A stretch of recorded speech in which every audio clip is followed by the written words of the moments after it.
One of the things that we often talk about with staff and students is that in schools, we're really good at focusing on self-management, on relationship skills and responsible decision making. But we don't always spend enough time talking about self-awareness and social awareness.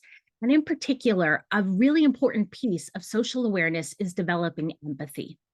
We often say that we want our students to be more empathetic, but developing empathy is a really complex skill that involves being able to take perspective of somebody else's point of view and understand that they have a differing perspective, perhaps, than what you have for an experience.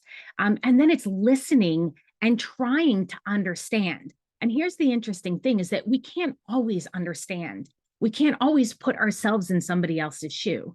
And so one of the misconceptions that I've heard teachers say is, I don't have that experience, so I don't know how to empathize.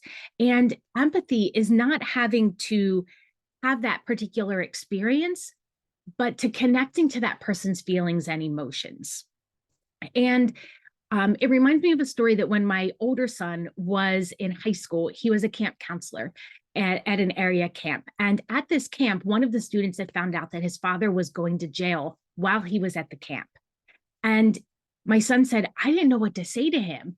I've never had that experience, and I hadn't ever been involved in a situation like that before. And I said, okay, so what did you do though? Maybe not necessarily what you said. And they were at dinner, and he asked the young man if they wanted to walk down to where the water in the dock was. And they got down there and they sat. And I said, and what happened? And he said, nothing. We just sat together. And I said, that was empathy. You were with him, next to him during his time of struggle and trial and hardship. It's not what we necessarily say, but it's how we're connecting with that person in the moment.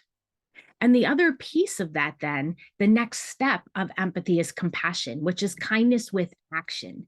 So, what is it that you are so moved by that you need to take action, that you need to do something, that you're compelled to do something? A case that I had this happen, I was in New York City on a subway with a friend of mine.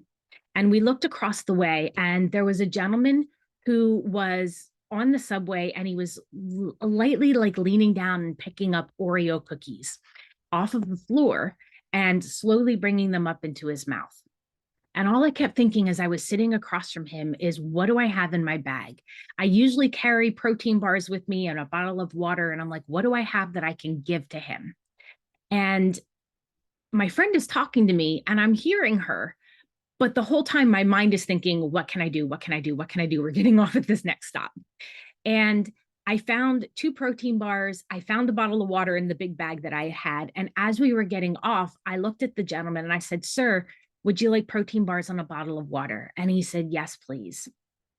And as we got off, my friend turned and looked at me and said, I knew you were not going to be able to get off that train, that subway, unless you did something. She said, that's the difference. I had sympathy and I felt bad for him. And I donate money, but I didn't necessarily feel compelled to do anything in that moment. So, my question for you is, what is it that moves you so much that you're willing to go from empathy to compassion, to act, to make a change? And what do you know about your students? What is so important to them that it motivates them to affect a change, to think about their purpose in life, to think about their purpose in the school building or in the classroom, so that they are willing to step out and to make responsible, ethical, and caring decisions?